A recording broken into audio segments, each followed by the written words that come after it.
we don't have the break, we're a bit out of time, so we're moving forward for the next panel. It's about internal U.S. situation, so it's about challenges and opportunities, JAR in the United States. I'm inviting our next speakers, and meanwhile, I'll announce and point more detailed about the speakers themselves. So I invite Peter Huessy, I invite Jason Shelton, Fred Turner, Kim Z. Cooper, and Kia Jackson, please. Okay, so one more time, I thank you very much for all our guests and speakers. We really appreciate your participation, your time, every time. Even if we're talking this panel about internal American situation, I just want to emphasize one moment, like me staying most time in Ukraine and Kiev, but most part of my life being in advocacy and lobbying in social sphere, which is quite difficult because there is never funding. So everything we can do is just joining efforts, make some change in some human rights, women rights, in orphans' houses, in all these social directions. What I noticed that so many gaps and problems in the world happening just because of discommunication, just because people not building communication, that people don't hear each other. And that's why I consider that such a platform, communities, and such a bridge are very important, that we can see each other in person, then we can let the audience and people from all over the world to see, to listen afterwards online. And we really appreciate and all your advices and insights are very important. You cannot even imagine, knowing a lot from today reality from inside Ukraine. I see diplomats, politicians that they have sometimes not right conclusions about other countries, about situations in other countries, just because of lack of communication. So thank you again. And I would like to represent our speakers, which I consider always to be, we have the best speakers, the best guests, the best audience with unbelievable background and expertise. So we have Peter Huessy, our big friend, and he's a senior fellow at the National Institute for Deterrence Studies, think tank that provides deterrence education, national security analysis, and policy solutions, and president of GeoStrategic Analysis. We have Jason Shelton, who is the former mayor of Tupelo, Mississippi, and regional administrator for General Services Administration regions in the Biden-Harris administration. We have Fred Turner, who is the principal in BGR's international practice and former chief of staff in the U.S. Senate and House, providing valuable insights and supporting in commerce and financial service practices. And we have Kia Jackson. We have Kim Z. Cooper.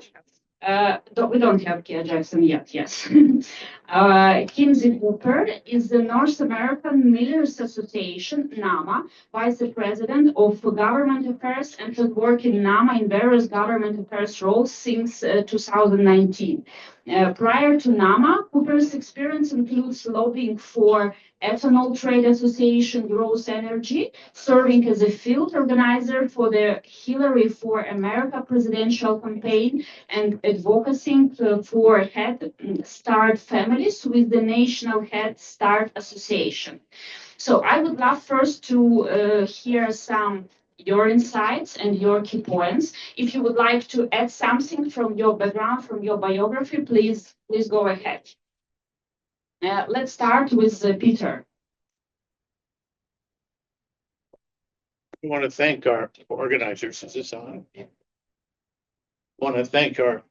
Take yours. Okay. I want to thank the organizers for putting this on, and I'm going to speak to you on the perspective of two different people. One, a congressional staffer, which I was, and what happens when someone walks in the door and they want something.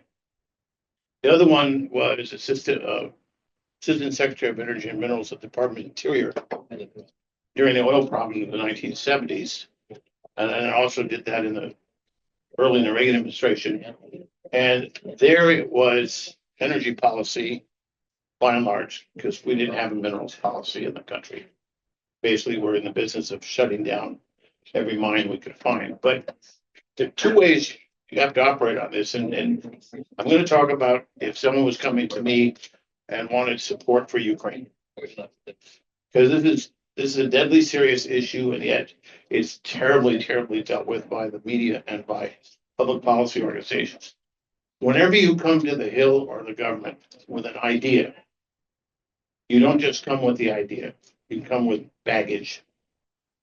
And in Ukraine in 2022, after the invasion by Mr. Putin, the baggage was extraordinarily big.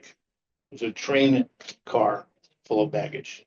And it started in 2014 when the United States did nothing when Putin invaded Ukraine. We did nothing when he went into Moldova and Georgia.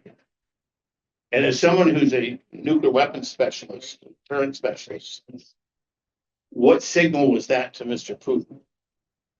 America took its deterrent off the table. And then, whether it was the Minsk agreement or the embargo that Mr. Obama wanted to put on them, and the subsequent lack of seriously going and helping Ukraine financially, except for we gave them javelins during the Trump administration, which are critical for going after tanks. But there wasn't a lot, there wasn't a seriousness. When you say whatever it takes, but then there's a footnote, and it means no American or NATO forces. We're not going to send soldiers, going to go eyeball to eyeball when Russian soldiers start killing each other. And then it was, well, there are certain targets you can't hit. What does it tell Mr. Putin? Most of your country's in a sanctuary. What did you just do? You took deterrence off the table again. And then, not only that, he said, well, you can't have that kind of weapon. And as Zelensky is meant to have said, the first thing he offered me was plane ride out of here, and I wanted ammunition. So every time we've done something up until this new administration was take deterrence off the table. Finally, the Biden administration repeatedly said, we're worried about escalation. And a lot of my conservative friends, that's their concern too. At the Quincy Institute, which they should find a deep place in the Marianas Trench and just let it go over there. I mean, these are people who want to get our American forces out of Korea, not because North Korea is not a threat, but if there's a war there, it might involve nuclear weapons because North Korea has these rockets that some of them we think can get here. So if we just abandon South Korea, then North Korea won't attack us. Well, how do you know?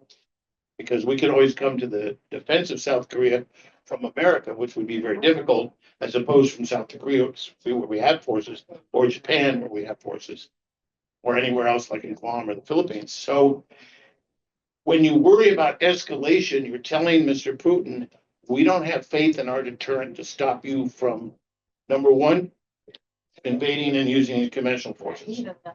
Number two, using theater nuclear forces in a limited manner. And three, your big nuclear systems. So way back in 1999, Mr. Yeltsin issued a decree. The date was April 30th, 1999. And he said to the military in Russia, develop small, highly accurate, low yield nuclear weapons that I can use on the battlefield. He didn't hide it. It was right in the news. That's what General Hyten, who was our vice chairman of the Joint Chiefs of Staff and head of STRATCOM, and Brett Roberts, who tomorrow I'll have online, I'll have him talk about this at the NIDS, National Institute of Deterrence Studies. If you're interested, you can see it online. Is Brad called it escalate to win. General Hyten called it escalate to de-escalate. It's the same thing. It's the threat to use a limited number of nuclear weapons that will get us, America, to stand down. So they don't even have to fight. Now, people have said, both the left and right, there's very different views on this, is that Mr. Putin's threat of using nuclear forces is bluff. Not according to the Biden administration, because they said Their big fear was escalation, which is what they also said with respect to Iran. Why they didn't want Israel to go after Hamas too much. Don't go after Hezbollah too much. Don't go after, God forbid, hit Iran. Every time Iran came and launched what? Thousands of rockets on Israel. The comment coming back from Washington is be restrained. Israel. What did they tell Iran and Hamas and Hezbollah? They too are in a sanctuary. And what Bibi Netanyahu has done is said, no, you're not in a sanctuary. Ceasefire, no ceasefire. That's very, very important because he reestablishes deterrence. And then what do the Iranians do?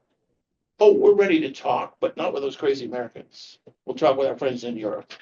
And then even today, I was fascinated, is the director of national intelligence said Iran is not building a nuclear warhead. Declarative sentence. What did the Iranian papers say? This proves Iran is not interested in nuclear weapons. And guess who picked that up? American newspapers picked up what the Iranian press had said, which were mouthpieces for the government. And now the thing is, oh, the director of national intelligence under Donald Trump, he can put away the harsh words about Iran. They're not interested in nuclear weapons. All those centrifuges they're building and all that stuff, the warhead stuff they've stolen from Brussels and stuff, don't worry about it. So as you say, there is real baggage in what you bring to the table. So if you bring me to the table and say, I want $42 billion to help Mr. Zelensky and Ukraine, and I want to push Russia out of that territory that he criminally grabbed, which he did. The question is, what's your plan for victory? And number two, why do you keep pulling your punches? And why, if you can explain, did we not do anything in 2014? Because people on the Hill, on both sides of the aisle, and people in the government, irrespective of their persuasion, if you can't answer those questions, then the question comes is, why are you asking me for this? Because right now, all I see is a stalemate. And as Victor Davis Hanson says, Ukraine has become Verdun. That's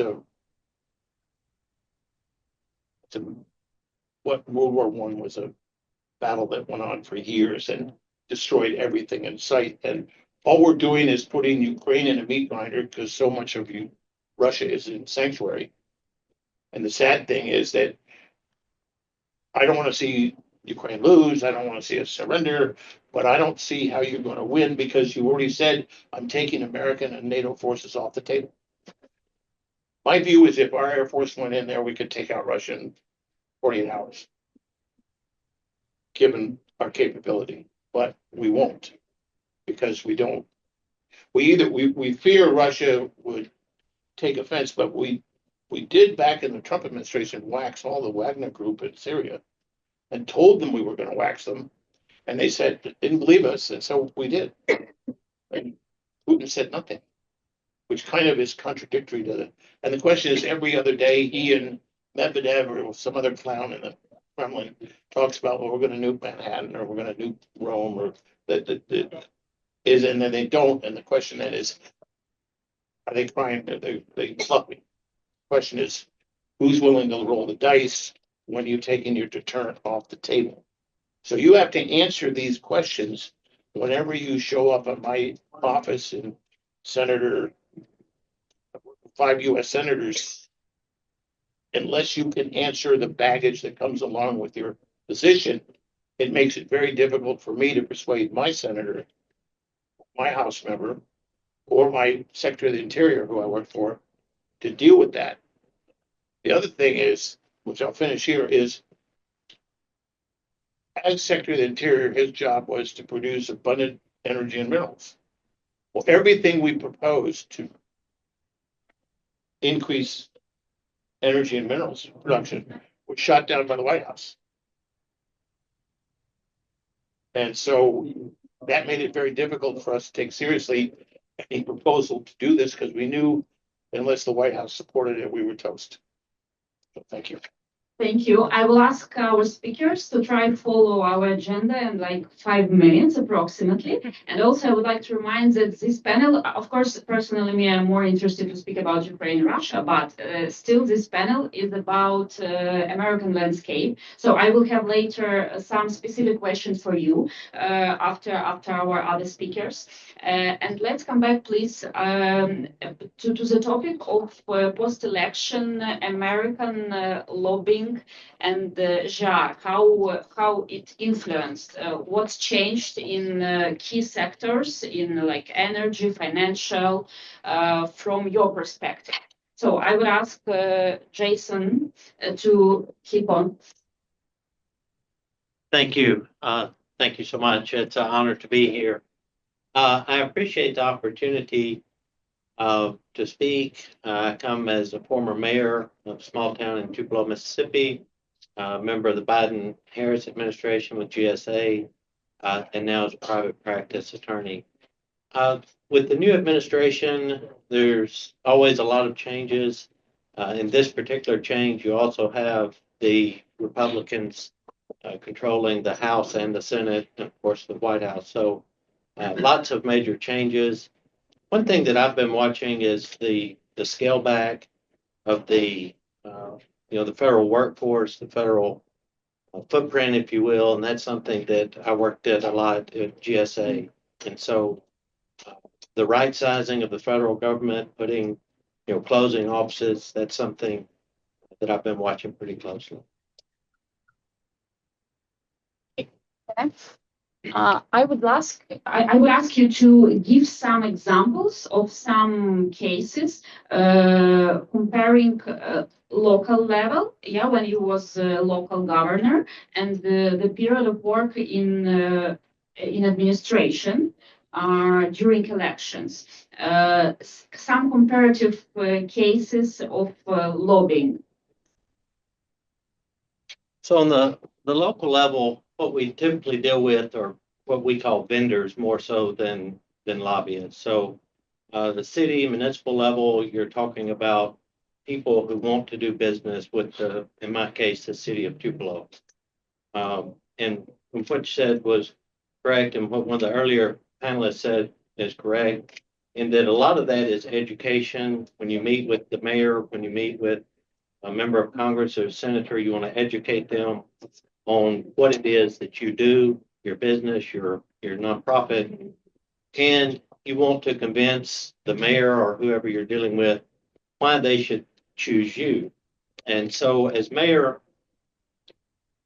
each morning you start out with a head full of ideas about what you're going to do, and you stop at the gas station and somebody says you ought to do this, you ought to do this, and you don't even make it to your office, and 10 different people have told you what you should be doing that day. So you want to be persistent, in my opinion, without being overbearing. So you want to make sure that the mayor, the congressman, or whoever knows you without being too pushy. So there's a fine line there that you want to sell yourself or your business and kind of keep the top of mind. So for example, Tupelo was hit by a tornado and you had immediate need for a disaster response. And if you think lawyers with the advertising chasing cases are bad, I don't know if that is the case in Europe, but if you have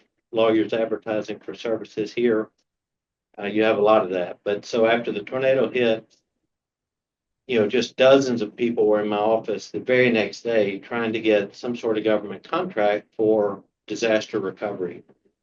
And it becomes overwhelming pretty quickly for the city officials, the mayor, the governor of the state, whoever it might be. So, you want to be there, you want to be on the radar, but you don't want to be offensive or overbearing, if you will. So, in that particular example, we had to quickly create a process that was open and transparent and fair for the vendors to essentially lobby for their services, so that then as mayor and our city council, that we could choose the vendors that we wanted to contract with to do the private sector part of the city's response to the natural disaster. So, you know, things that I would keep in mind, the elected official, they always want to look good. So if you can do something that helps the mayor or the member of Congress look good,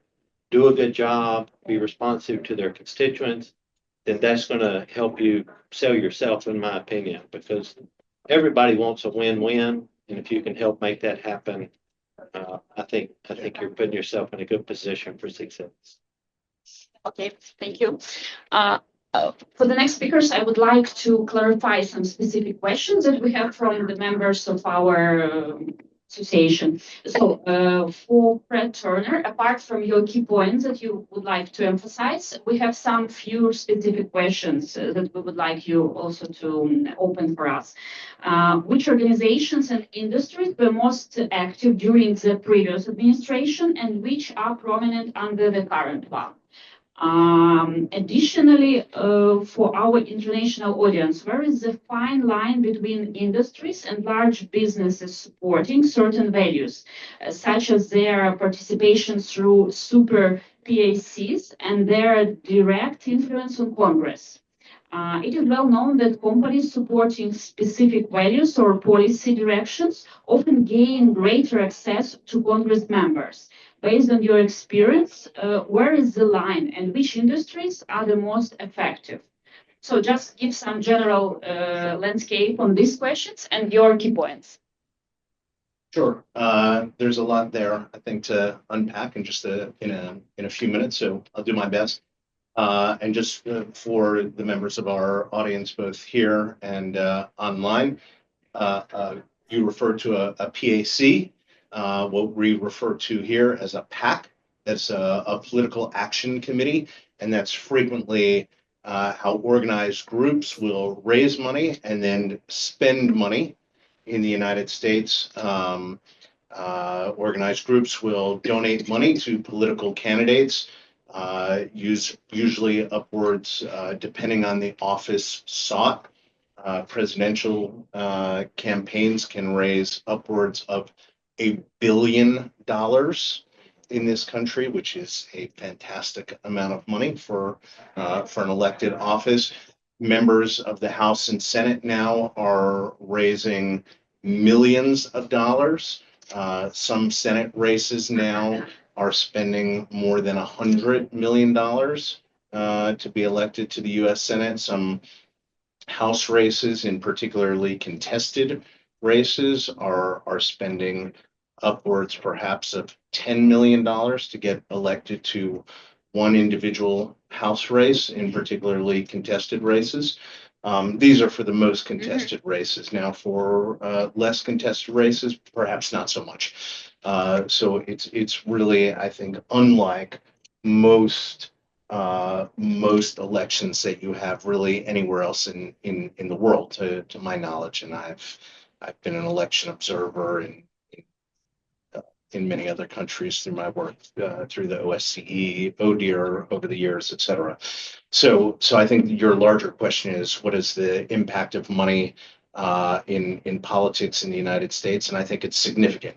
So looking in the past, and I think this is sort of interesting, one area in the Biden administration, the Biden-Harris administration, as it was like to be called just in the last year, ironically, and a confluence of a group where you see them having perhaps an impact in the last administration and perhaps in this one as well, both through resources in money and people, and we'll see how it plays out in the months ahead, is organized labor.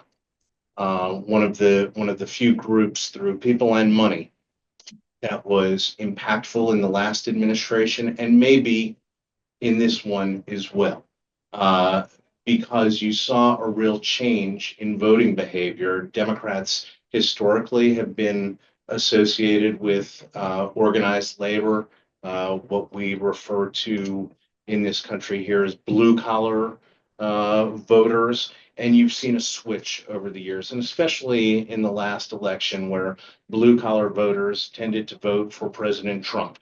and he was endorsed by many labor unions. And they used their votes and their money to support him.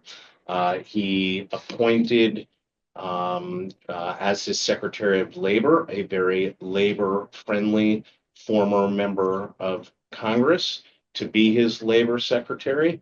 And so we'll see if his policies, both in the Congress and through his administration, are perceived as labor friendly.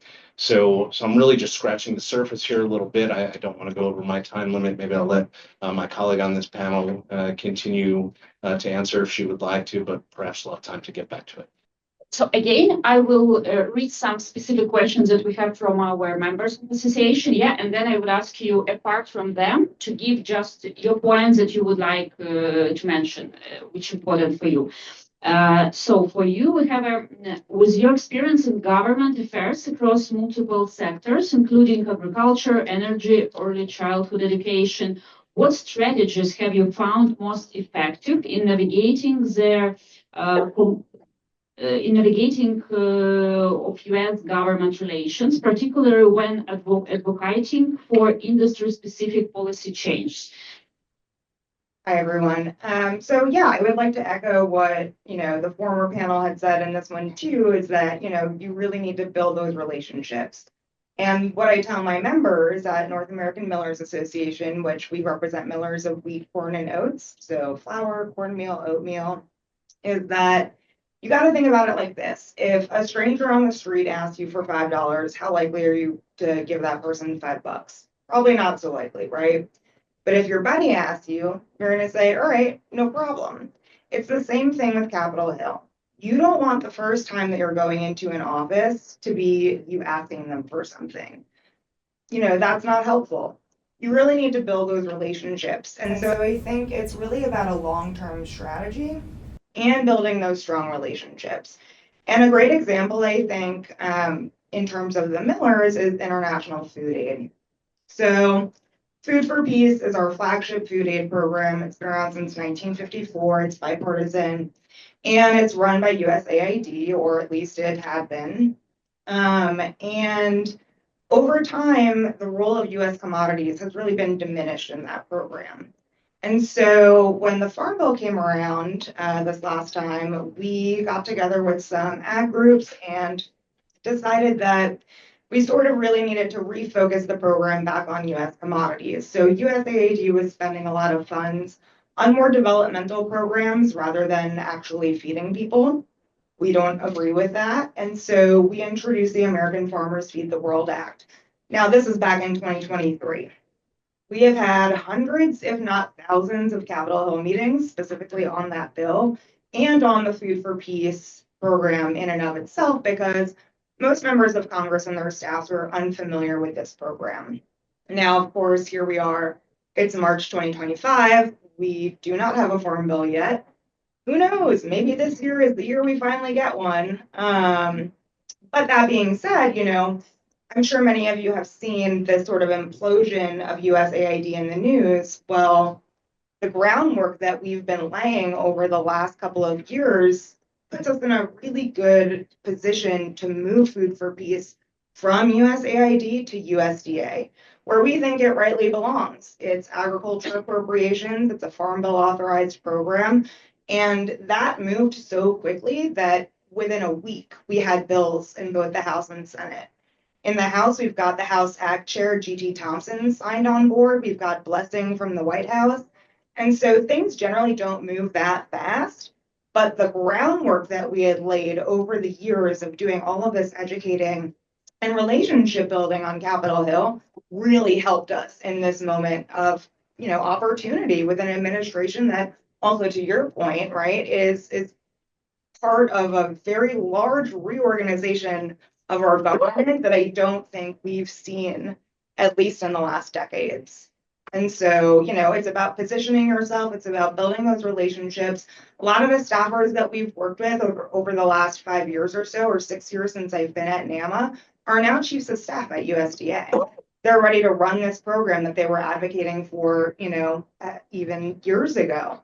And so I think that's really what it is about, building those relationships and having that long-term outlook.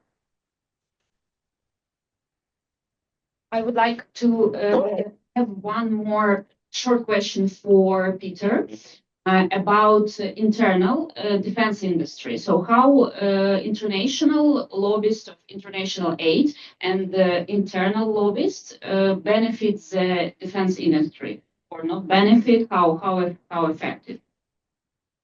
Well, primarily, the industry has to follow the defense budget. You can go to Congress and ask them for plus-ups to a program. You have people lobbying who are in the disarmament community, want to see stuff killed, but that has not gotten very far, because when you look at China's buildup and Russia's buildup, Iran's buildup, and North Korea, it's very, very difficult to say that the threats in the world are receding.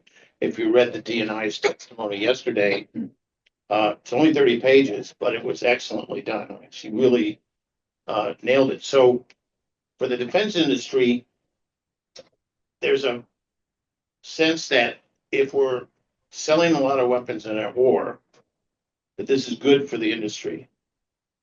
It's terrible for the industry as a whole, and good for some specific.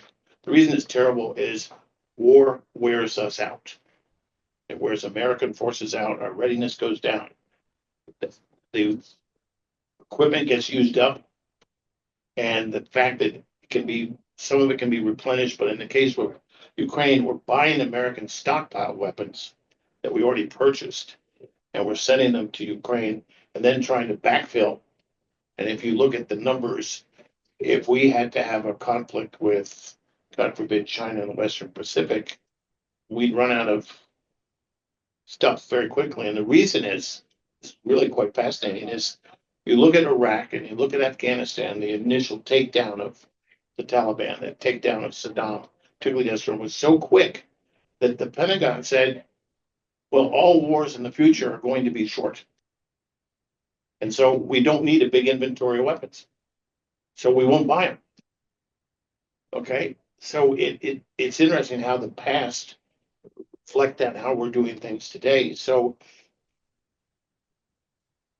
there's one area that's very solid, and in 2010, Senator Kyle and President Obama made a deal. This is our nuclear modernization effort for the next 30 years. They put it in classified language. They added it to the defense bill, and we figured it would cost X, and it's pretty, but it assumed a cooperative Russia and a cooperative China.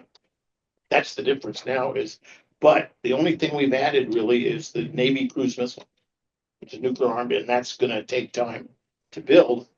We haven't decided to go beyond the new start numbers. So you don't see Northrop Grumman or Lockheed or whatever going to the Hill. There's one thing the president added this year, which is what he calls Golden Dome, which is just taking the idea of a national missile defense and finally doing it. Because right now we have 66 interceptors in Alaska and San Francisco and California, which are fine, but they're ground-based. It's difficult to determine if there are multiple warheads coming at you. You don't have any boost phase, and it covers, the footprint is something over the pole. It doesn't have something coming out of the Gulf of Mexico. So industry right now is the nuclear stuff, which I work with a lot, and then missile defense is good, and the stuff going to Ukraine, and that's about as much as the entire business can handle. Because Washington can't handle a whole lot of issues all at once. And that's why what Gemma said, if there's a news story or some catastrophe somewhere, or it takes away all the oxygen. Okay. And that can happen like a day after tomorrow. Thank you. We're quite okay actually with the time because we got rid of one speaker. So I would like Fred to continue with some more insights and maybe some forecast about the next year or 2 years, what actually to await from the industry, and then your reflection on the panel and on other speakers' thoughts. I would say, for me, more generally on lobbying, and especially between Europe, the United States, Mexico, Canada. Uh, Look, it is an unstable time in Washington. I think it is, regardless of where you fall on the political spectrum. Uncertainty breeds. It is good for business, whether you represent in industry or you're a solo practitioner who perhaps was an elected official, or you are in a big multi-client lobbying firm like myself. I have spent more time recently speaking with colleagues in Canada, in Mexico, in Europe, in South Africa, perhaps more in today from November than perhaps in the last 4 years put together. Because uncertainty uh, is not good for business, except the business that we are all in. Uh, so people want to know what to expect out of Washington, and right now it is very hard to predict. So you want to know, okay, who's got the best access to, in the last couple of days, it's who's got the best access to a signal chat. But generally speaking, it's who's got a line into the Pentagon, who's got a line into the National Security Council, who understands what's happening at the Department of Health and Human Services. If you are, if you represent the agriculture industry, it's not just the Department of Agriculture. Now it's the Department of Health and Human Services, because you have a secretary of HHS that wants to, basically change the definition of healthy foods. And he is working with the Secretary of Agriculture to determine, what ingredients should be in healthy foods. And then you talk about, okay, you asked before about campaign contributions and how those intersect with what Congress and the administration are going to do. And so you get into some interesting discussions about, well, did certain actors in the campaigns make contributions, and then what is Congress going to do, or what is the administration going to do?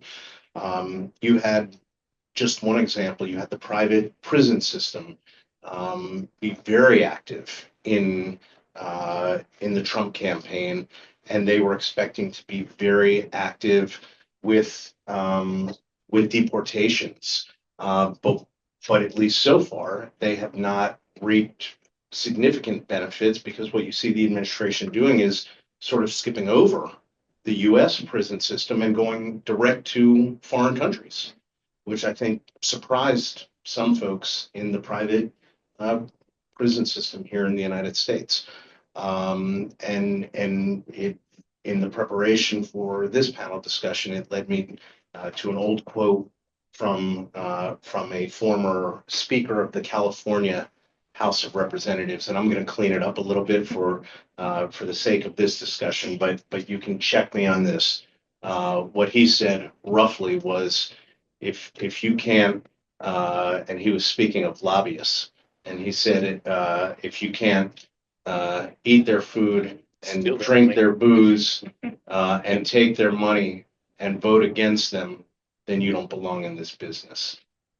And I'll stop right there. Was that Jesse? Correct. With some reflection of what you Yeah. heard. I would definitely echo those comments. I mean, I think this is the most sort of chaotic start of an administration that we've seen. And I think, to your point, part of the issue is trying to figure out who exactly it is that's pulling the levers that you are involved in, right? So you've got Elon Musk, you've got Doge, or Doggy, as I like to call it. And it's who really is in charge of making these decisions. So, for example, in January, there was an executive order that froze all developmental programs. And we assumed that that did not mean Food for Peace, because it's an emergency feeding program. And unfortunately, it got caught up in that. And so we went round and round and round for weeks, not just us, but our congressional allies, like actual senators and members of the House, calling the administration, trying to figure out who the right person is to issue the waiver, right? It shouldn't be that complicated, but it is. And so I think that's the value that GR reps provide is, trying to figure out who those people are to pull the correct levers. And I think, like I said, we have not seen a time, at least in my lifetime, that has been this uncertain in terms of who we need to be talking to get the right results. We don't have a PAC. It's just me up there lobbying. So there's no money involved from NAMA, but all the more reason to have building those relationships throughout your tenure to make sure that, when the shit hits the fan, you know who to call. Yeah. Just sort of along those lines, what we're seeing, the daily chaos, the uncertainty, from the administration, it's hard to figure out. It's hard, you can say what you will about the president, but to say keeps people on their toes is an understatement.